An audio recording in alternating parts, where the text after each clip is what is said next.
Hey y'all, it's Lady D of Houston, and I got my best friend with me. Y'all should know what that is by now. I got my heaven in a bottle, Coke Zero. Anywho, hold on. I'm telling you, this beverage is so good. I honestly really don't want to know what's in it because I couldn't even imagine how many chemicals it took to process this concoction, whatever mixture it is. It is so good. Oh my gosh. I can't wait to drink my Coke Zeros all day on the weekends and at dinner during the weekday, because during the weekday I don't drink sodas during the day at all, only at dinner time when I get home, and I look forward to that treat. But anywho, it is another beautiful day in Houston, and y'all see me sitting in my car, and I'm trying to determine, should I feel bad about it or not? Reason being, I'm at my son's soccer game, and I'm sitting in the car.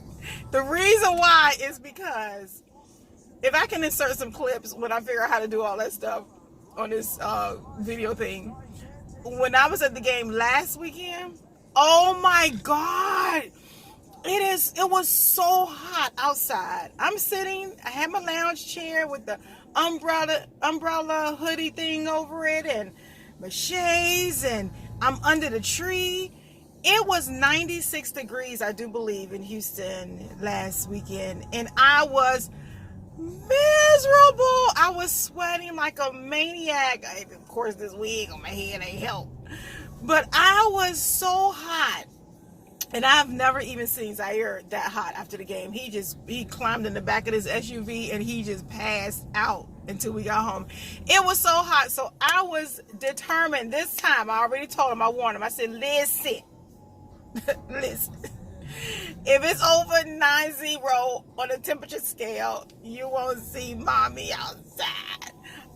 I will be sitting there. He goes, I understand, mommy, because I was hot too. I said, I'll be waving on the sideline, and I'm watching you. So I'm sitting here, I'm watching them. I'm not even going to turn the camera around because the last thing y'all probably want to see is kids running around on the soccer field. But I'm sitting here watching them. They're out there practicing now. And the game is an hour. And it is, what is the temperature outside right now? I'm trying to find it in my car exterior. Okay, so, okay. So it's 88 degrees. 2 more degrees. So yeah, I won't be going out there. But let me ask you this question now. I like asking y'all questions because I know I'm not the only one that feels this way. And I don't want to feel bad about it. And if I'm the only one, I don't care. Listen, parents of these young, beautiful children that the Lord decided to bless us with, and we love them to pieces. We honestly do. But did you realize the other packages that came along with rearing these children? Like games. Now, I'm not talking about just everyday life, of course, take them to education and daycare and all that stuff, just the typical routine of family life. The extracurricular, because games are not mandatory, are they? And that's another thing I have to get out of my brain. With raising a kid, I'm not used to, doing a lot of stuff that wasn't just you had to do mandatory and military. You had to do it. You had no other choice.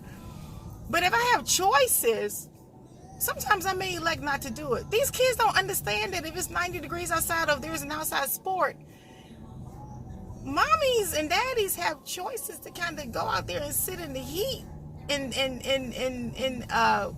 pass out watching you. They don't think to make the choice to keep us comfortable. I guess it's not about us. I guess what I'm trying to finally say is, you don't realize to keep them stimulated and active and well-rounded and, socializing and being a team player and all that stuff, it comes with a little bit of a price. But I mean, I don't mind. Don't get me wrong. I really don't mind. But sometimes it's very uncomfortable. Like last weekend, I know I'm just going on about this game because I got a plan, a topic that I'm going to talk about in a minute. But like last weekend, I was so hot out there. Like I said, I pass out when I eat a lot of food. That's just the norm. When I eat, I'm just going to go to sleep. And in the heat, of course, who doesn't overheat, you know? And I'm laying out there in my lounge chair, and all of a sudden, I was so hot. I don't know how long I passed out, and I heard this loud noise, like I think it was one of the balls hitting against the fence, and I thought I was dead. Until that ball woke me up, I was like, woo! And I heard myself snoring. Oh my God! I said, I felt so bad because I said, I think I missed the whole game. And I was hoping and praying that he did not get a score. Because you don't want to miss that. When your kid makes a score, first of all, they turn over and look at you, and he always does this, like thumbs up, like, Mama, you see that thumbs up. So I was like, Jesus, please. Jesus on the main line, tell him what you want. What I want right now is that I just woke up, and please tell me, sorry to make a score that I missed. So after the game, he runs over. I'm like just wiping sweat. I'm just everywhere. I said, how'd you do? So the game was cool, right? Right? Yeah. I said, it was too bad you got, they didn't win. It was too bad they lost. I said, so wow, did you guys get any points? I can't remember. He's like, we got 3. I said, oh, wow. So was it the same 3 people who always make the points? Because usually he'll make a point and it's 2 teammates. They always make the points. He's like, no, it was just that time he made all 3. I was like, yes. I didn't miss I didn't miss him making a point. I would have felt so bad. But so this weekend, that's why I'm in the car. But back to, I know I had on my Fun Facts 199. One of them I wanted to come back to, actually a couple of them, but I'm going to do one now. When I just mentioned a few seconds ago that I was out there snoring like a cow. This girl right here, I'm just telling y'all all about me, but it's life, it's true, it's me. Man, oh man, this sister can snore. And when I was in the military, it got so bad to the point that I used to suffer with a lot of migraine headaches, and I didn't know why. And I used to be so sleepy in the morning. It didn't really care at that time how many hours of sleep I had. I get little to no hours now, but prior, I used to get a little more sleep in. And I used to wake myself up choking and just gagging and just not knowing what's going on. I was always tired in the morning and really, really headachy. And so finally got it checked out, and I of course I had sleep apnea. I was diagnosed with sleep apnea, and so I didn't want to wear the big concoction of a machine that I think they're streamlined now, so they're not as big as they used to be, but they were large machines and I didn't want to wear it. So we decided to go a little more of a conservative way of treating it initially, with just some relaxation techniques and going to bed a little earlier and just not eating this at night and that at night, and just doing some regular things to improve your sleep habits. But that didn't work. So ultimately I ended up having to have a surgery. So I had a few nasal sinus type surgeries, and one of them, people, if you're thinking one of my plastic surgeries was probably like boob jobs and butt lifts and all that stuff. No, not on this sister. So the plastic surgery that I had was medically required, people.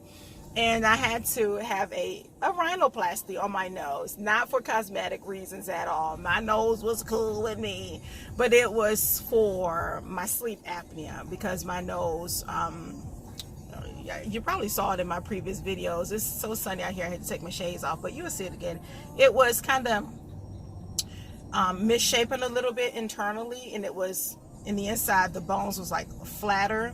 So what they did was put a plastic piece here. I can still feel it. It's so hard right there, just to raise up my nostril a little bit and to lift it internally and to make it more pointed here. So it kind of lifted everything because it was a little flatter here, and it made me sleep a whole lot better. So that was the plastic surgery that I had. No boob jobs, no butt lift, no implants, other than this little plastic thing right there in my nose, and it was medically required so that I could have a better sleep and reduce the headaches and not wake up choking. That lasts for years and years and years. I had a lot of comfort in resting. However, I'm back at the point now where I'm still having problems sleeping and stuff. So we'll see. We'll have to get all that stuff checked out. And I guess we will take it from there. So another question I said I was going to get back to is, oh, wait a minute. Hold on, y'all. I'm looking at Zaire over there. Oh, I hope he didn't make a point. No, that's the other little kid. There's a kid out there who's Zaire's exact height. Their hair is alike. Their complexion, skin tone is alike. So I'll always get those two dudes confused. But yeah, that's Zaire. I'm gonna have to get out there, y'all, because he just keeps looking across the fence. He knows I'm sitting in the car. But at any rate, I was going to tell you about another question that I was gonna come back to, and that is my tattoos. Yeah, I thought I was tough when I first joined the military. Who doesn't? You know, you're like, oh, I'm in the military now and I'm gonna get tattoos and all this stuff. So I was taking a trip with one of my best buddies in the military at the time. We were in Hawaii, actually. We were on leave and we decided to go to Hawaii. And we thought we just kind of really wanted to be tough and cool and just do the whole military thing. And a lot of people join the military, they, you know, initially get tattoos or whatever. Not everybody, I know, but quite a few people do. So we decided we're gonna get some tattoos. And I always know I wanted a rose tattoo. And so we went to the tattoo place, and he says, okay, so what you guys want? And I said, I want a rose. He says, oh, okay. So he drew, and I looked through his book, and I didn't really see the kind of rose that I wanted. I wanted something little, for, you know, a little sleeker, slimmer, not too big, and the petals blooming all over everywhere. So he drew it, and he drew a big one. I guess he said he drew the typical one that a lady usually come in and want. You know, I wanted it kind of right there on my chest. And he drew that rose, and that thing was so big. I said, no, not that one. Let me draw. I said, no, that's not. I said, that's not the one that's too big. I said, let me draw it for you. He says, okay. Y'all, I drew the rose. I drew a rose, and on the paper, it was probably about that big in height. And he said, huh? He said, that's what you want? That's the rose? He says, this is the scale that you drew it on the paper. I have to make it larger so I can paint it and color it. And I said, no. He says, well, the scale you just drew on the paper, that's the size rose, that's the tattoo you want? This tough chick in the military, I wanted a tattoo not even a quarter to half an inch tall. He says, that's the tattoo you want? I said, yes, it's a tattoo. I want a rose. It's a tattoo. I want it. He says, ma'am, that's just wasting ink. I said, that's not wasting ink. I said, if that's the size tattoo I want, that's the size that I want. I said, I'm sure you can't do it. He says, I can do it, but I'm not even sure if the ink will come through my needle enough to even paint that tattoo. He says, that's just like a dot. That's not a rose. He says, are you sure you're ready for a tattoo? Are you sure you want a tattoo? I said, yeah. So he did my little rose tattoo, and I thought I was going to pass out. So I'm not sure, you know, I don't know if y'all can see. Of course I can't pull my shirt way down, but it's the tiniest little tattoo right there. I ain't gonna show you how to, but it's so little, and you can barely tell it's a rose, because I told him I didn't want it's just a wasted piece of dot of ink on my chest. Because I told him I didn't want the petals big, I didn't want the stem long, I didn't want the leaves, branches, or whatever coming from the stem. I didn't want that big. So he said, you're not going to be able to see it. And I said, yes, you can. He was so right. Years later, this thing, and I guess as I get old and my little skin is starting to shrivel and crinkle up, you can barely see. What is that? What is that on your chest? You can't tell that that's a tattoo. And my other tattoo, I did say I have two. My other tattoo is this one right here. Not sure how much of this one you can see. There again, he wanted to make it a little larger, I guess, so you can see the definition and the details of the tattoo. What it is a heart, and it has angel wings on it. Because my near dear partner in crime for life is my heart, and my little angel. So I wanted to get something that kind of represents that relationship and friendship. So those are my two tattoos. Nothing big, nothing too gaudy, just a waste of ink. So if you guys are looking to get a tattoo, and if you're bold enough, get one, I guess, that people can figure out what it is.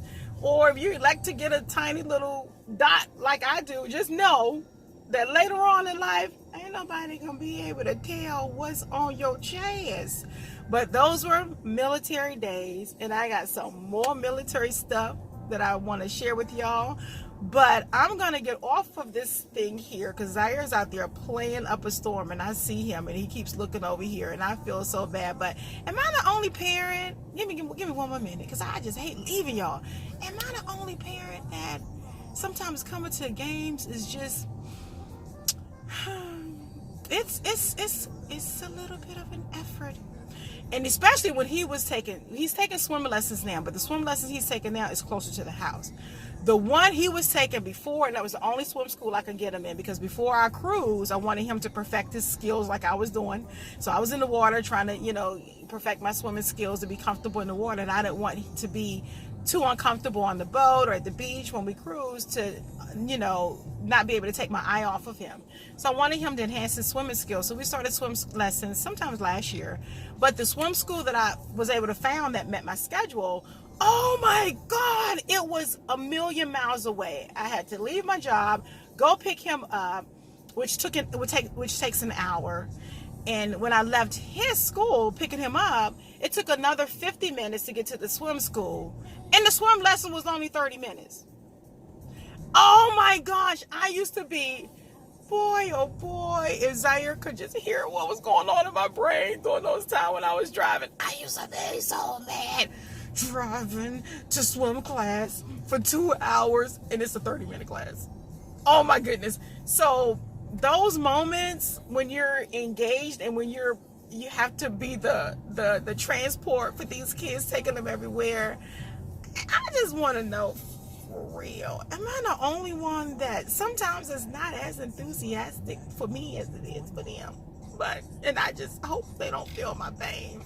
But anyway, it's always good talking to you guys. I have a trip in an adventure that I'm planning on doing this weekend, and I'm gonna hope to capture some moments. It's downtown Houston.